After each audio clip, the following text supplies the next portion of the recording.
Well, hello and welcome. Thanks for joining us for this week's panel conversation. My name is Matt Fulton, and I'm the Vice President of National Engagement for FOCO. FOCO is a company, along with its research arm, National Research Center, work with communities around engagement practices and helping communities build stronger performance in the interest of just helping better governance and demonstrating excellence in the work that all of you do. Today, we have an excellent panel to talk about the issue of making sense of a community in a socially distanced way, especially as we are getting into this world of the American Rescue Plan, kind of coming out of post-COVID times. The idea behind these conversations is to gather perspectives from these local government leaders so that you can learn a little bit, maybe pick up a new idea, something that might work in your particular organizations or in the work that you're doing. Engagement is such an important part in the work that communities do. And so this conversation is really based on trying to help you build better and stronger engagement. Here's the format of the session today. We'll take a few moments for each of the panelists to briefly introduce themselves and talk a little bit about their backgrounds. And then I'll kick off the conversation asking questions that draw out their perspectives and the things that they are proud of and the things that they are doing to build stronger engagement in this unique environment that we find ourselves. And then we will provide an opportunity to have the panelists ask each other questions or add anything that they find that they might benefit from or might help in the conversation. And then we'll wrap things up. It generally takes about an hour. And so I'm excited to jump right into the conversation. So let me do some introductions. Our first panelist is Renee Tyler. Renee is the Director of Community Services for the city of Eau Claire, Wisconsin. She's in a very responsible position. She's responsible for over 200 employees. The community is about 68,000 people. And her responsibilities include oversight around water utilities, transit, parks, recreation, streets, and their fleet. Prior to coming to Eau Claire, Renee worked in the transportation area for Dubuque, Iowa, and has had additional experience in Little Rock, Arkansas. One of her unique background elements is that she was the former chief of staff for the Speaker Pro Tem for the New Jersey Assembly. Renee's got a master's in public service from the University of Arkansas, William Clinton School of Public Service, and has a bachelor's degree in social welfare from the University of Arkansas. Renee is a member of the American Public Works Association and a former member of the APWA National Equity and Diversity Committee. Renee, thank you for being here. And I would just love it if you would put a little color and some additional notes to that background. Okay, let's see. So I do want to mention something that you didn't mention. So when I left the city of Little Rock, I actually accepted the opportunity in the city of Dubuque to be the Assistant Public Works Director.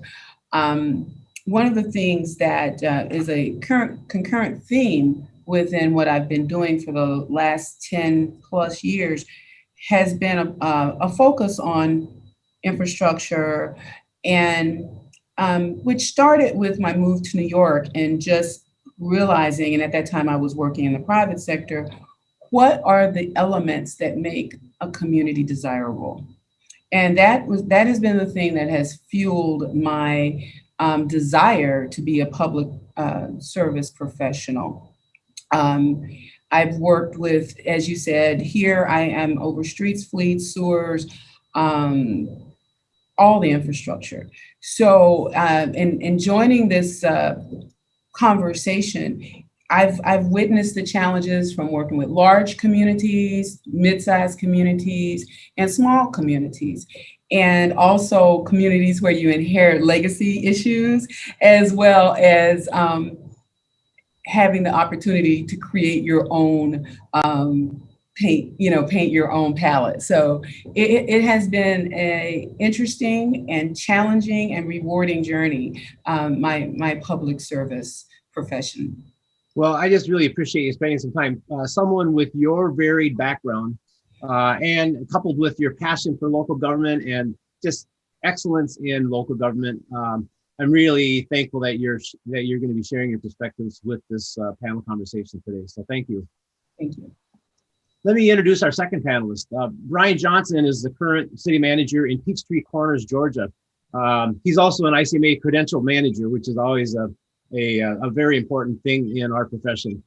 During Brian's tenure, Peachtree Corners has gained international attention for its construction of the Curiosity Lab at Peachtree Corners, which is a city-owned and operated 3-mile autonomous vehicle test facility and smart living laboratory.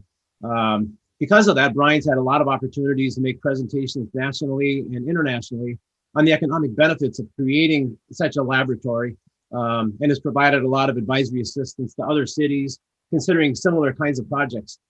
Brian started his career in the military, where he served as a cryptologist in the Navy and as an infantry officer in the U.S. Army. He's also been a city manager in Garden City, Georgia, and Anniston, Alabama. One of the unique aspects that Brian just shared with us is Peachtree Corner is such a new community. And so some of the perspectives today, Brian, that I'm hoping that you can share is around what is unique about being in a new community and being a manager and building engagement and performance and kind of dealing with all of the challenges that you're contending with. Brian has a bachelor's degree in public sci and an MPA from the University of Georgia, and is also a graduate of the Harvard Senior Executives Program. One of the other neat things about Brian is that he's a Georgia Trend 40 under 40 Best and Brightest honoree and a 2-time recipient of the Bronze Star Medal of Valor. Brian, thank you so much for being here. And if you wouldn't mind adding a little bit more to that background, I would really appreciate it.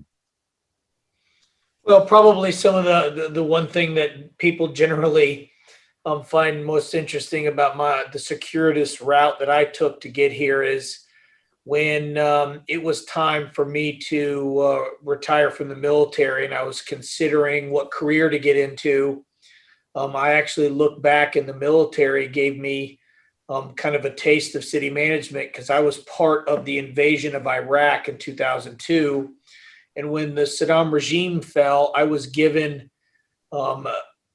responsibility as the officer in charge of standing up the Baghdad suburb of Sadr City, standing their local government back up. Because you can only imagine that kind of disappeared as, an invading army, if you will, was approaching. And so I fell in love with local management, local government management, doing that, realizing it is the true government of last resort where real services are provided, and you can do so with at least a minimal amount of politics involved in policy. Potholes really don't care which side of the political spectrum you are. So it's a level of government I enjoy, and that is, ultimately what made me choose getting into city management. So that's usually the part that everybody finds the most unique about me. That is very unique, and we could have a separate panel conversation just on how do you go about building a new community in those kind of circumstances. That's amazing. Well, that's great. Thank you for being here, Brian. Thanks for having me. Let me introduce Ben Effinger, who is a senior local government manager with the Los Angeles County Treasurer and Tax Collector. Since Ben joined the county back in 2013, he's been promoted to a division manager and currently oversees the building and collection of secured property involving more than 2.3 million properties, an annual secured tax roll of greater than 21 billion. That is some level of responsibility. Prior to his local government service, Ben also served in the military. He was in the Air Force Security Forces, including a deployment in Iraq. So during Operation Iraqi Freedom. So there may be some cross conversations that we can have. Ben's currently a doctoral student in the Public Administration graduate program at the University of Laverne in California, and actively serves on 2 advisory positions, one with the Continuing Ed program at the University of California, Irvine, and the other with the ICMA Veterans Advisory Committee. Ben, thank you so much for being here. It's been a pleasure to kind of watch you online and get to know you virtually. And so I really appreciate you participating today. Can you add a little bit more to your background? Absolutely.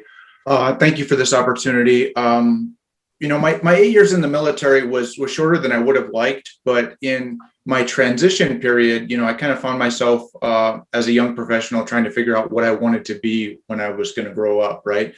So I used a couple of transition years to really kick the tires on what I wanted to do post-service. I had gotten a taste of federal civil service that most of us military members get by interacting with those types of employees, on base, or retirees from our agency that they may come back into a government capacity. But I didn't really know a lot about local municipal government until I really got into my graduate studies in my MPA program. And at that point, I realized that's what I want to do. I'm going to hang up one uniform, and I'm going to continue to serve in a community that I'm going to call home. I finished out my military time in the Washington, D.C. area. We relocated to be closer to family out here in California, and that's kind of where the roots of my public service journey began. In 2013, I was lucky enough to get into a management fellow program with Los Angeles County. They were really focusing at the time on organizational succession planning, and they modeled after the Presidential Management Fellow Program, the national level. Built a program in Los Angeles County, pipelined some of us in that had real world experience and education to boot. And, that's where I kind of took off.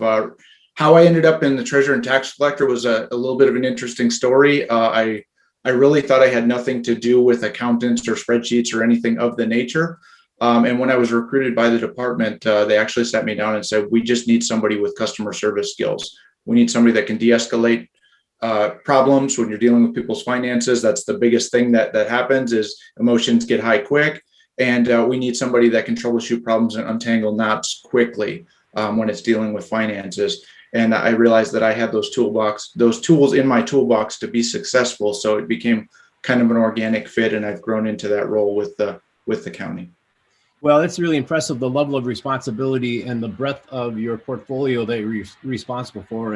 And just so thank you for being here, and looking forward to your perspectives today.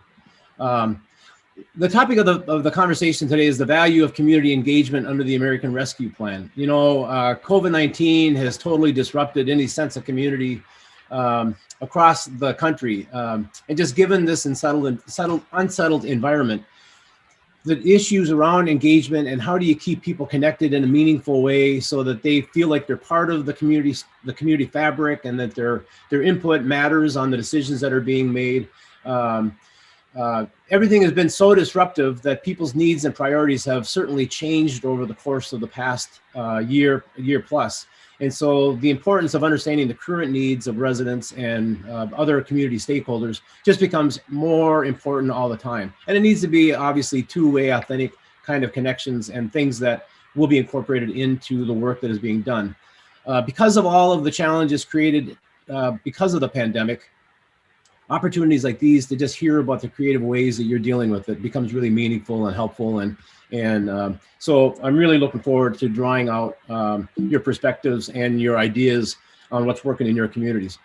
Let me just kind of add a little bit of flavor to the conversation today. Our company works around engagement and performance, and we've been doing this work for about 25 years. And so we know the disruption that is caused over the last year, but we also know the challenges of engagement. Our research will show you that 80% of US adults have never even attended a council meeting. So even before COVID happened, the challenges of getting people involved on important local matters has always been a challenge. And then of course you throw on the COVID and all of the other kind of civil disruptions that have happened over the course of the last year. And it really kind of puts a whole new perspective on the dynamics of getting people engaged. And then you add on the virtual aspects of how the organizations have been impacted. It becomes just a whole new layer of complications and challenges in dealing with the engagement. And so as we start coming out of COVID, and now that communities are starting to receive resources under the American Rescue Plan, the question is, how are you going about the process of understanding what those current needs are that your residents have, as well as how you're going to be able to track what you're doing so that you can demonstrate the effectiveness of the use of those funds on meaningful projects and meaningful ways that will bring your communities out of COVID going forward. And so what we want to do is we want to actually entertain 3 questions. And here are the questions. How are you identifying your community needs and priorities that you're going to be addressing under the ARPA Act?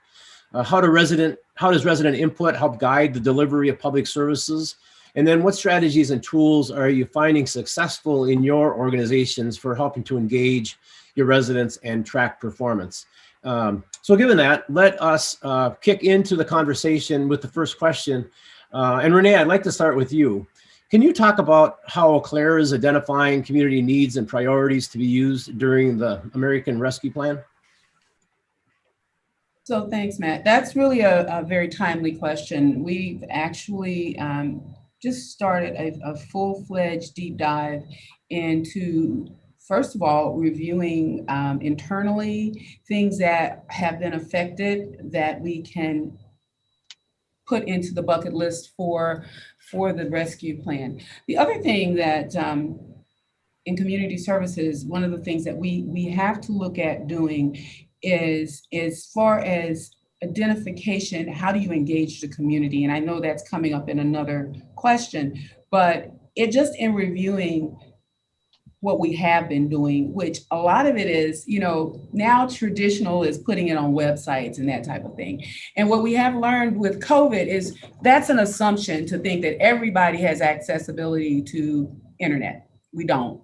And so usually it's the most marginalized, it's the lower income folks that they might not have access. So while we see we've done a great job as far as showing our council meetings and this type of thing, where we have to step up our efforts is reaching those people as we identify what we perceive to be our needs, then also reaching the stakeholders and the people in the community. And some of that is going to, in my opinion, result in us going back to old school tactics, whether it's knocking on doors, whether it's mailing, which a lot of people don't. If they see mail from the city that goes into the garbage, and I've been guilty of that too, but efforts to do things in a manner that just doesn't leave us with, if you post it on the internet, they're gonna see it. If you put it on Facebook, they're gonna see it. So going back to some, what we could call now old school techniques, and actually finding out what is the community thinking, what is the community looking at and expecting of us. So that's gonna be the hurdle. Connecting, we can identify what we think, but connecting with that community, connecting with that resident, that citizen, to find out, okay, how is this impacting you? Yep. So that's the hurdle for here, figuring out how to connect with folks to So let it sounds like you're at the kind of the initial stages of getting into that overall needs assessment and identifying those six big buckets that are eligible expenditures under the ARPA Act. Is that fair? That is fair. Yeah. Okay, great. Thank you.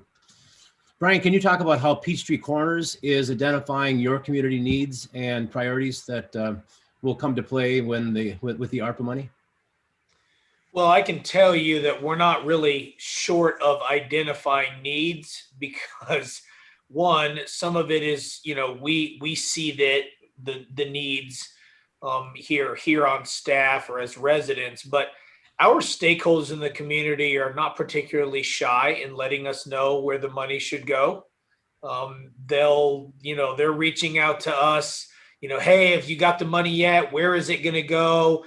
Don't forget us. So in our case, it's kind of a little bit more of a situation where let's make sure, as the community is sending us that information, we are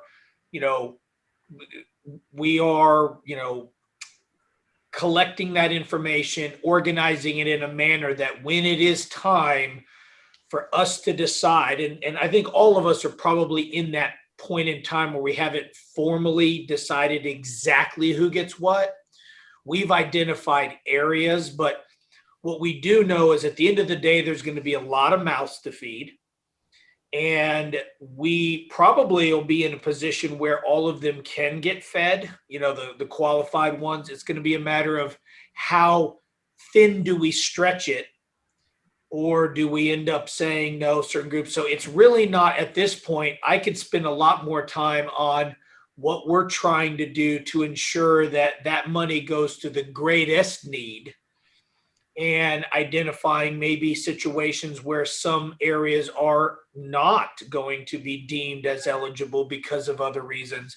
But right now, there's not a shortage of identifying needs. That's pretty easy. Although what Renee did say is true, and that is despite the fact that our community, whether it's people who reside here, travel through here, work here, or all of the above, they're telling us, despite that, we are still putting out information to the community, soliciting that too, because not everybody does feel like they can proactively communicate with the city. So we did create some mechanisms for that to happen. And to Renee's point also, nobody goes to one source anymore.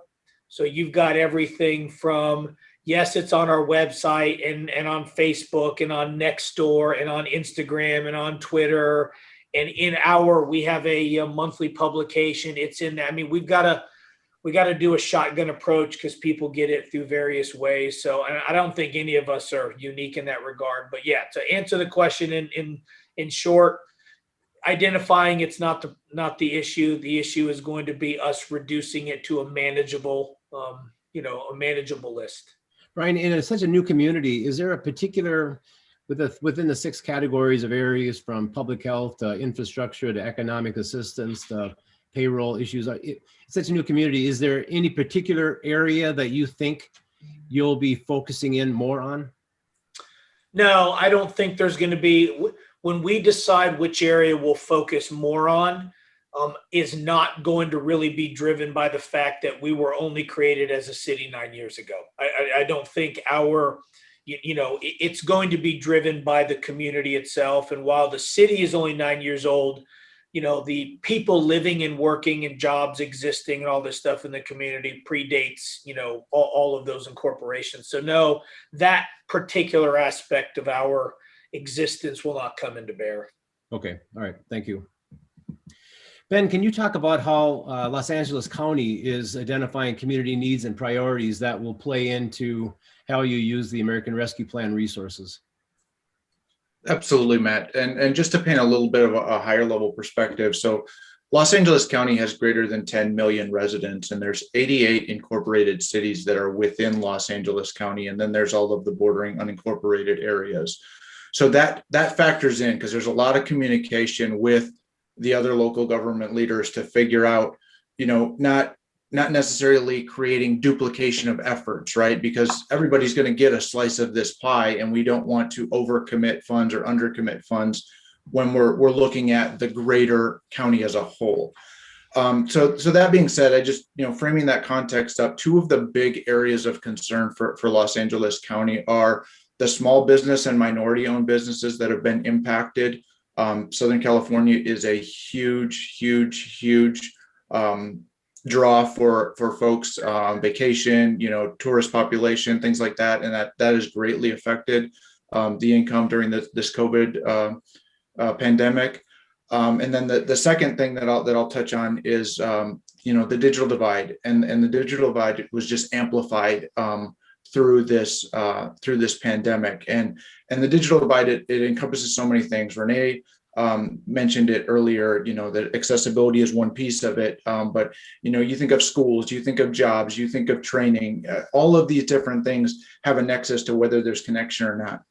And connection can be drawn off into, is it infrastructure? Is it devices? Is it digital literacy? There's so many arms of that come into play that I know that an important topic for Los Angeles County, and I actually sit on an active work group right now that has been created by the county, the Digital Divide Action Team, and we'll be partnering with other nonprofits, private sector agencies to look at Southern California as a whole to figure out how we can best partner to make sure that there is, those three needs are assessed, right? The infrastructure. It's not just good enough that a provider tells us that broadband runs through a neighborhood. How many houses on both sides of that street, are connected to that broadband network, right? Devices, are there devices in the home? Are those devices functional? And then what is the literacy rate of the individuals that have devices? Is there one device per household, but it's a multi-generational household? So those are all things that come in from the digital divide, but then those also pour back into that small business. So there's really a back and forth between that, because the small business and the minority-owned businesses also have a bucket theoretically that they can fall into for these fundings as well. But that may have, the digital divide may have a nexus to that when it comes to hiring, training, or getting folks back into the workplace, once we're able to get reopened back up and the economy starts revving again. So I think between those two things, those are two big targets for Los Angeles County that are then obviously going to fold in the various city plans as well. With 88 municipalities in the county, do you anticipate there will be a lot of any regionalization of services that are not already regionalized? I would anticipate so. There are pockets within Los Angeles County that coalitions have been formed to really do kind of pool their funds and really address greater needs. I know there's also initiatives in the various supervisorial districts. There's 5 board of supervisors for Los Angeles County, and that divides the county into 5 separate districts. So there's really pushes within those districts to create those coalitions and work together because they can do more with a greater slice of the pie. And also those cities can collaborate, that are in that supervisorial district to make sure that they're providing for the needs of both of those populations as well. Yeah, that's great. Thank you for filling that in a little bit. Yeah. Let's move on to the second question. And Brian, I'd like to start with you on this one. Brian, can you talk about how community input influences how resident and business needs are being met in your community?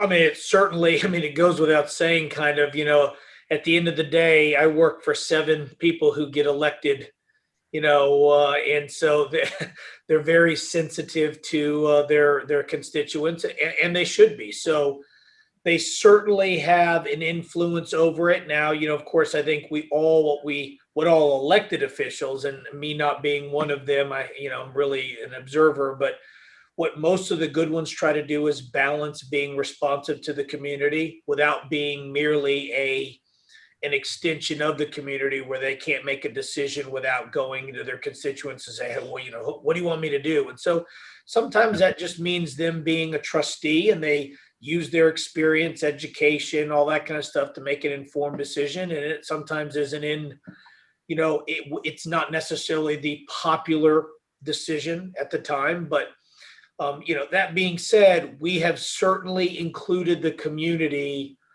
for lots of reasons. One, we don't want the community to feel like the city just did whatever it wanted.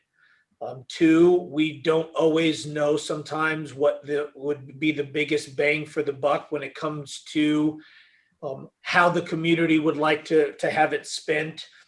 And then 3, we have, as a sounding board, we created an advisory panel, if you will, and we chose members from different areas in which we think some of the money may end up going into. People from the hospitality industry, hotel, restaurant, some retail, members of the retail community, members of nonprofits. And, these are not necessarily ones in which the money is going to go to their particular business, although they are interested parties, but it's to represent, where is the restaurant industry as a whole, at least in Peachtree Corners? Is it okay? Are they tending to get money directly from the federal programs that were set up for the restaurant business? Does that mean that maybe we can not put money into the restaurant business here because they've got another source, and then we can make the money get stretched farther in other areas? Things like that. And we've used them as a sounding board for staff to propose things to them, to say, hey, we're thinking about doing this. What are your thoughts? And they have helped me as I have refined what is ultimately going to be my formal recommendation to council on which areas the money is going to go, how much each area is going to get, where are we going to cap the amounts? Are we going to prevent double tapping between hours? And Ben mentioned it, he's certainly sitting at that level. We're part of a metro, area ourselves. The county we're in has 1 million people. Metro Atlanta has 14 million people. There's a lot of governments getting a lot of money. And if we can coordinate properly, we can prevent double tapping. We can you do that. So there's a lot of that, going on. And it's a challenge that we all have. I mean, I know Renee and Ben are and no different than we are, but that's kind of how we're right now using the community shape what will ultimately be a policy I present and council will formally vote on, and that'll become the policy my staff and I execute. Is there any, thanks for that. Is there any kind of conversations going on right now around regionalization of services that you haven't done in the past? There is, I don't know if you would say haven't done in the past, but there are certainly discussions using this revenue stream versus similar discussions we've had using other revenue streams of maybe we'll take broadband infrastructure. Yep. That's specifically called out as an area. Well, maybe the digital divide does not stop at corporate limits of cities or counties. And so sometimes, this is a revenue stream that we have been talking about, maybe pooling with others and having some of that, broadband infrastructure expanded. And there are multiple jurisdictions that would put their money into a pot to help with that. That, at least in our particular case, is being discussed, and that's multi-jurisdictional in that case. That's great. Yeah, thanks for that insight. Ben, can you talk about how community input influences how resident and business needs are met in LA County? Yeah. So when the pandemic first kicked off, one of the last in-person Board of Supervisor meetings really struck me as this was kind of evolving, because they still have our board meetings meet every other Tuesday. They have a large auditorium. Folks come in for public comment every week. And granted, LA County is a large population, but just seeing that type of engagement where that 300, 500 room auditorium would fill 2/3 of the way up, that just showed people were invested in the process, right? And moving as they migrated to these online meetings to be able to stream them, if somebody showed up in person for public comment, they would get through all the public comment of everybody that was on site. But in the digital environment, they have to cap, the time resources, right? So they accept an hour's worth of spoken public comment, depending on what agenda items they want to speak on, or if it's general public comment. And then everything else that they don't get to spoken is allowed to be submitted via, through email or correspondence or whatever the case may be. And just listening to the board reports, the executive officer of the board report back out, they're getting that hour filled of public comment, plus they're receiving in excess of 1,000 pieces of correspondence, in excess of anybody that's able to speak on public comment. And I know that each one of those pieces of correspondence is read by our board of supervisors, their direct deputies. So that way we can address all of the needs, right? Brian alluded to it, everybody's going to speak up and put their needs on the table, but how then do you really try to reconcile with, we hear everything, we take all of these that are of a similar nature and we group them together, and now we've got X number of funds to be able to address this as a whole, as opposed to saying, okay, your need is valid, here's your little sliver. Your need is valid, here's your little sliver, because you're able to stretch it farther if you're able to group kind of concerns by commonality. And one of the big things that I want to come back to is the digital divide, because there's so much emphasis on, making sure that these decisions that we make now about what the next, year, 3 years, 5 years, 20 years are going to look like when we start talking about infrastructure and sustainability of infrastructure, to make sure that these decisions are not made in a silo, where it's not just a group think or a think tank of just government individuals, right? Which is why it's important to have multiple stakeholder groups where you're bringing the nonprofits to the table, the private sectors, multi-jurisdictional government agencies, and having a robust conversation about how we can take care of things at a region or maybe even a state level versus how can I fix my little corner of the universe? And then, it's on the next jurisdiction to figure out how they're going to fix their corner of the universe too. And we get all the way up to that county line, and services are fantastic until you get to that last mile. And then all of a sudden there's a void and it goes into the next county that doesn't have comparable services because you didn't work together collaboratively when developing that long-term strategy. So I think all of those between the public feedback that we get through our elected officials, but then also, when we institute these working groups to make sure that the right people are at the table. And by being at the table, they're allowed to speak at that table too. They're not just present.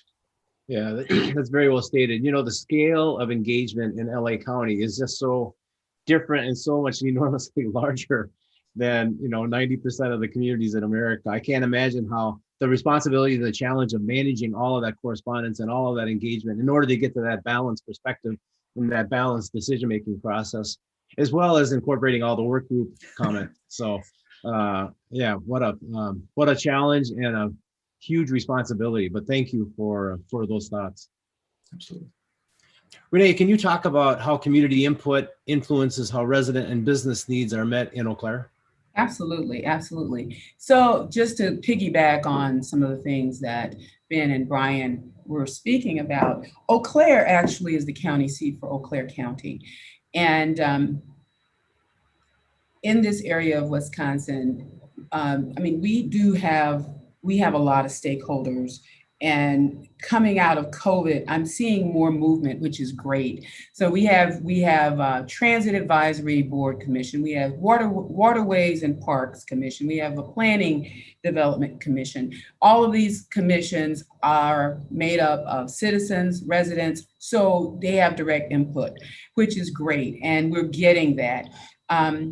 Some of the other things that we're doing is, our council members are reaching out and they're listening and they're gathering information and we're having conversations. We also work closely with the county. So, our area, I think our metropolitan area is 100,000+, which I know that pales in comparison to LA, but it's still, and the majority of those people live in Eau Claire. So we are starting our process of gathering information, but the good thing is the community is very engaged. It was extremely engaged prior to COVID. And we're seeing that engagement. And again, as we make our assessment and we're having these open conversations, not just with the businesses, with the schools, with the colleges, a couple of the things that have really come up is transportation related. And as far as doing initiatives that help to pool resources, there have been some questions that have been asked because we don't do regional authorities here as far as transportation is concerned in Wisconsin. So we have other communities that we actually serve here in Eau Claire. And it's like, okay, how do we better, how are we going to approach this? Again, back with recreation, we have a lot of intersectionality as far as our trails. They span, through cities and we have agreements with the county. So, feedback, that's a huge subject here. People want to make certain that they can maintain their ability to have recreation and these types of opportunities. And so we're listening, we're hearing, because it's very important that as I think it was stated already, we can't make the decision on the behalf of. We have to make certain that we have that input and that it is measured and that, it's a balanced and equitable decision as far as how we're allocating funds. So we are generating community engagement and feedback, and we here at the city are listening and applying that and trying to come up with a plan to propose that it might not please everyone, but it will address the majority of the concerns. Renee, do you feel like there were any changes in the level of engagement during the COVID period? Yeah, I do. While again, virtual doesn't get everyone, but what I have noticed, and I think it is a positive, we have consistently had engagement at the council meetings, and we have had engagement in the commissions that I am a part of. I've seen that. And so, and then so it's folks are very well informed. And I think that's something as public officials, we have to remember that, the public often knows better than, they know more than we know. When the legislation is signed, and I'm like, they know, a lot of people know when it's hot off the press. So we can't underestimate the influential level and the awareness of the communities that we serve. It's very important that we realize that they are just as informed, if not more so, than we are. Yeah, that's helpful. And, Claire is such a vibrant community anyways. It's nice to hear about the priority that's placed on making sure that people's voices are being heard in a full variety of different ways. Yeah. So thank you. Let's switch over to the third question. And Ben, I'd like to start with you on this one. Can you talk about the strategies and tools that you're finding successful for engaging residents and assessing performance in LA County?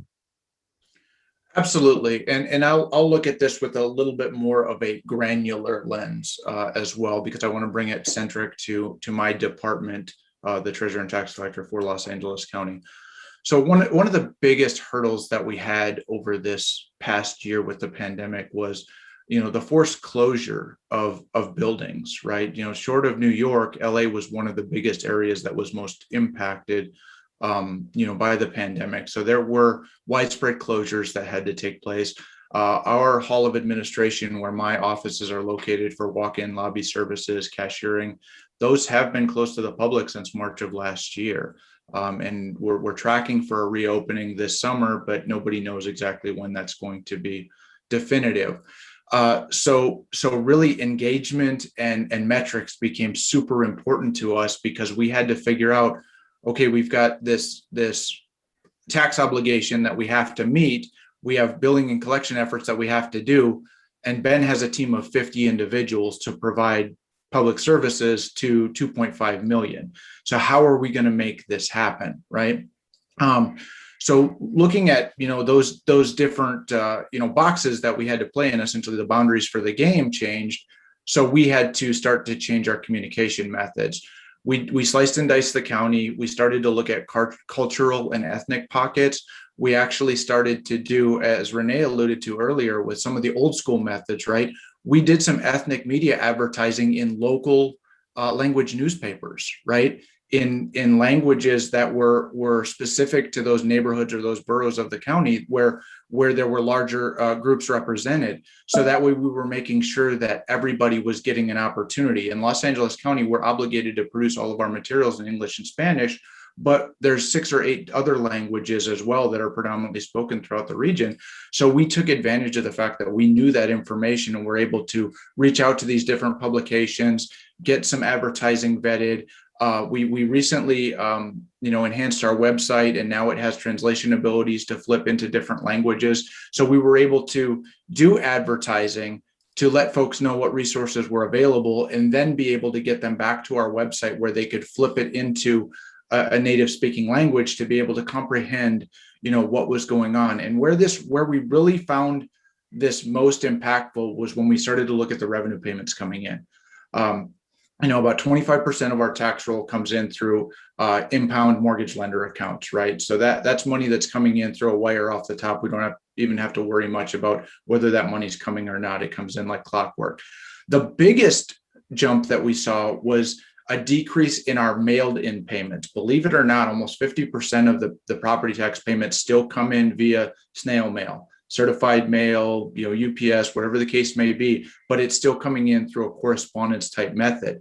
And we saw the greatest jump with our building being closed to folks transitioning to our online services. And I think it was a level of comfort.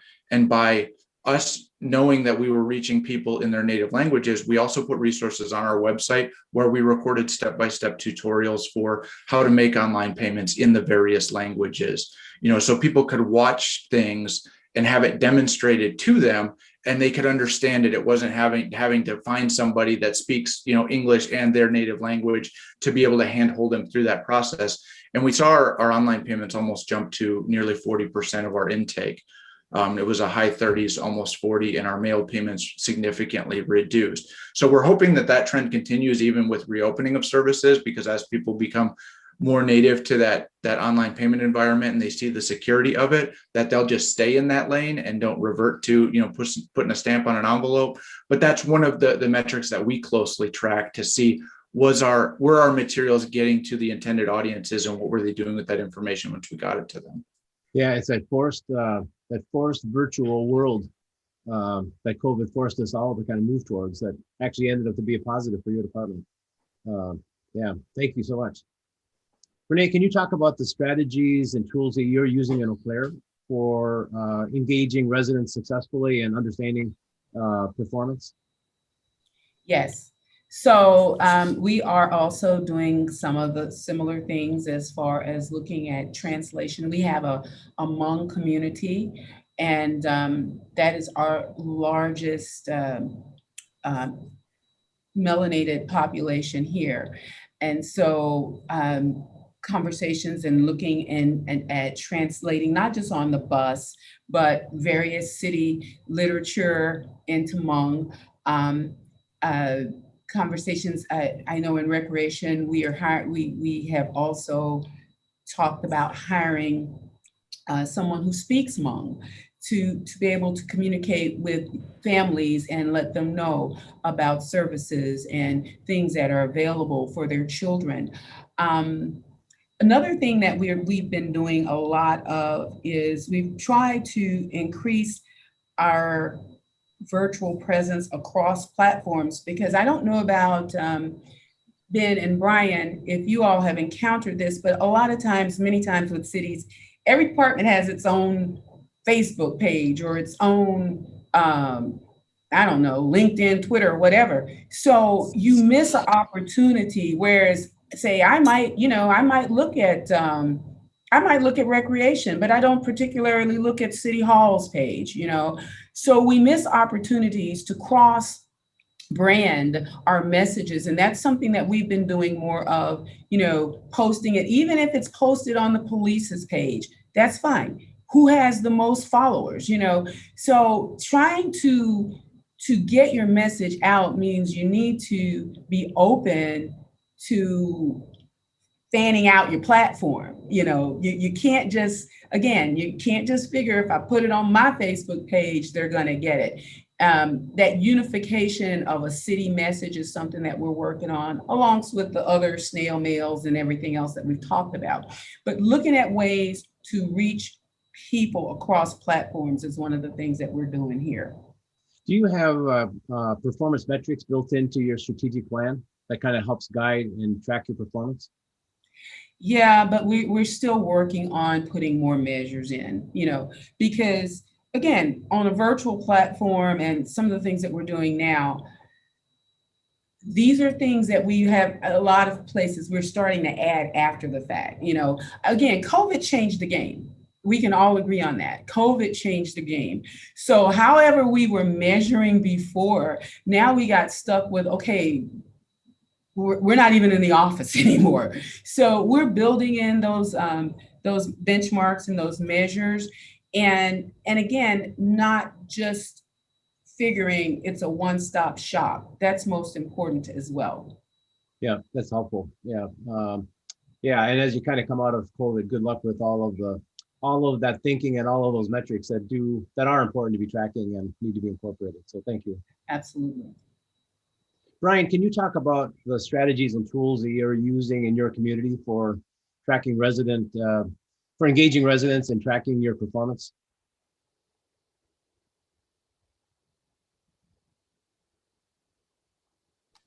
Sorry, forgot I was on mute. I won't double tap some of the stuff that, Renee and Ben said. There's some of that going on here. In fact, uniquely, according to the U.S. Census Bureau, the county we're in, Gwinnett County, is the most diverse county in the U.S. So we have a lot of unique. We have high enough population that we are required to print everything in English and Spanish. But we have large Vietnamese, Korean, Japanese communities here. It's interesting. But what we've done that might be different than Ben and Renee is we've tried to capitalize on our unique position within technology. So our city was the location of Metro Atlanta's very first technology park back in the early 70s. And it has really grown, and it's really been what created this city and all the jobs. And, the modem was invented here. Color printer was invented here. Scientific Atlanta, which is now Cisco, was founded here. And so our community, we have a lot of tech. We are a 5G enabled community right now. And so we decided to use that to our advantage. So we have, so for instance, one of the things we're doing is we have a city app, and all of the city related technology feeds through that app, meaning weather, parking, special events. We geo-fenced the city. So when you hit our city limits, it immediately, like if those of you who may have used Waze, it's similar to that, where you'll be sitting somewhere and it'll tell you, hey, are you hungry for donuts? And you'll look up from the traffic signal you're, at, and there's a Dunkin' Donuts right now, and it knows where you're at.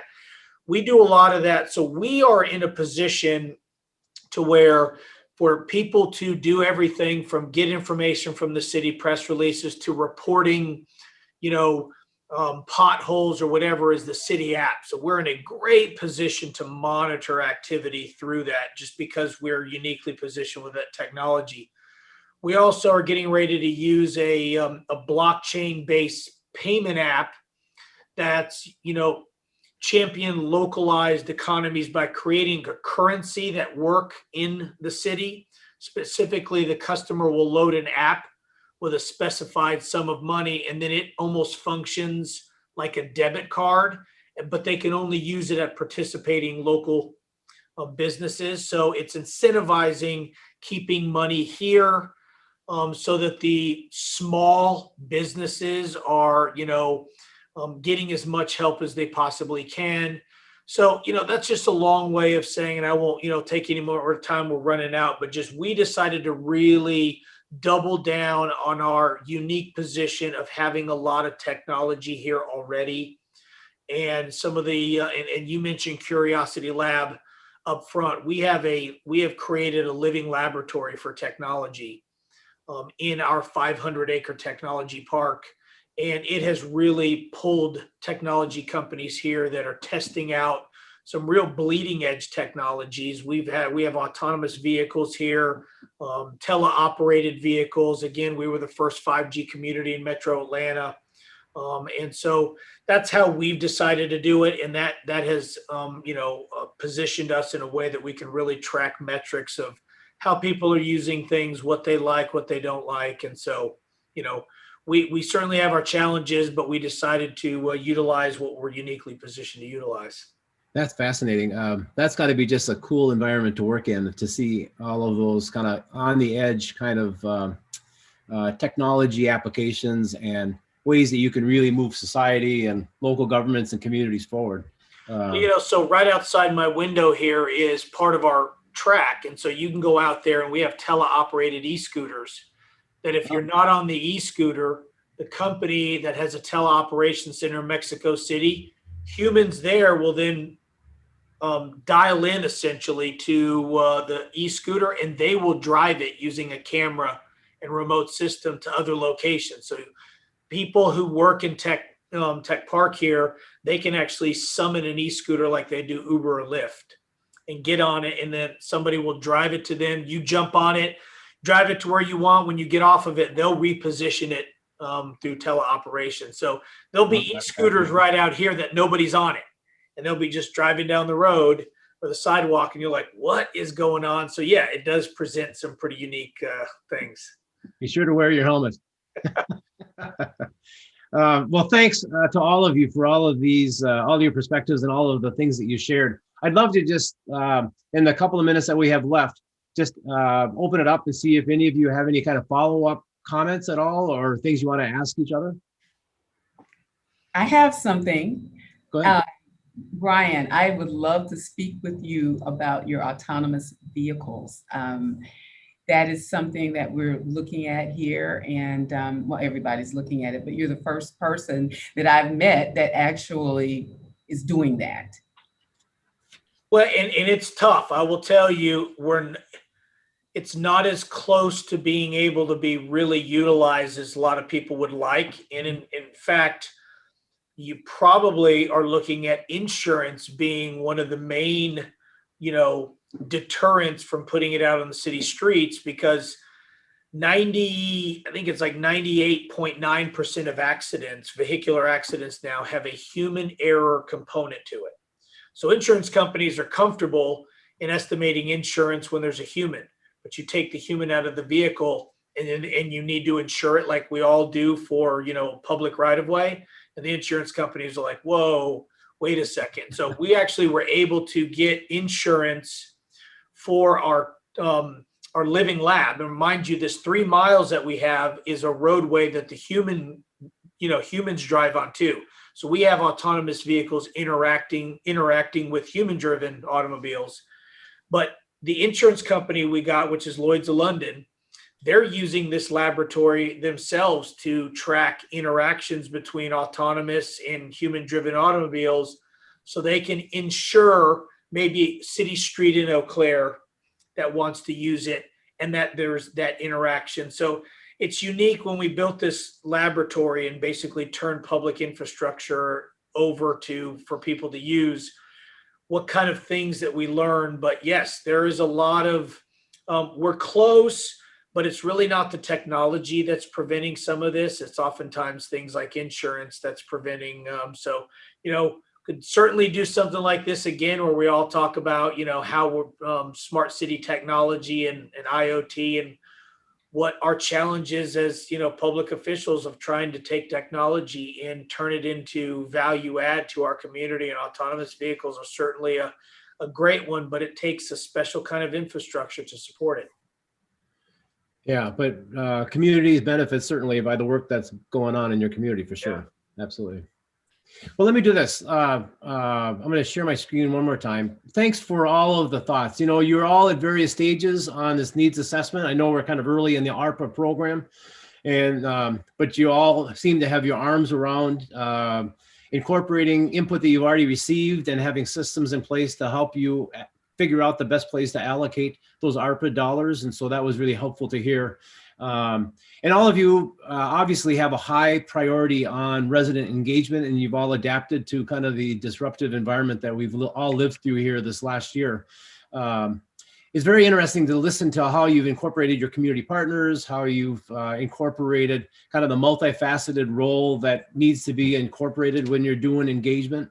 I love the fact that you all have kind of brought up this notion of balancing input versus the responsibilities, the trustee responsibilities that council members and elected folks play.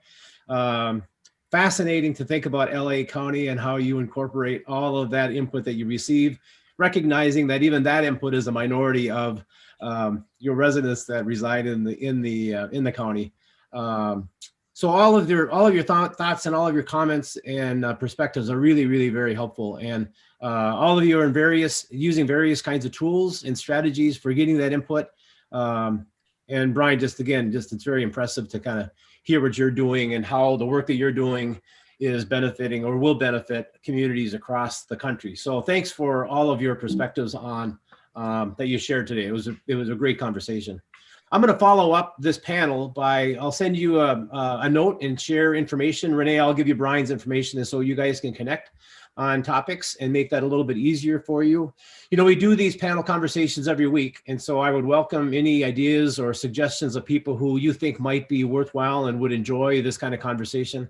And I'm certainly interested in getting your feedback on ways that we can make this improve on the way that we handle these conversations. We're really just trying to help communities and other folks that want to learn about how communities are dealing with engagement and in the midst of kind of this environment that we're in.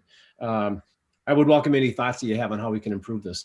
You'll start seeing your highlight segments on LinkedIn probably within a week. And we certainly encourage you and ask you to share those within your network so that people who trust your opinions and your ideas will benefit from the comments that you shared today. So I just really want to thank all of you for spending an hour with us and for your thoughts and comments. The best part of this job that I have is I get to meet 3 new people, leaders in local government every week. And I really value that. I have learned so much just from the folks that I have met during these conversations. And I hope that all of you found it worth your time as well. And so best of luck with all you're doing. Congratulations on all that you're doing. And look forward to just staying in contact with you down the road. Appreciate the opportunity. Thank you very much. And it was great meeting you all. Absolutely a pleasure. Thank you. Thank you all.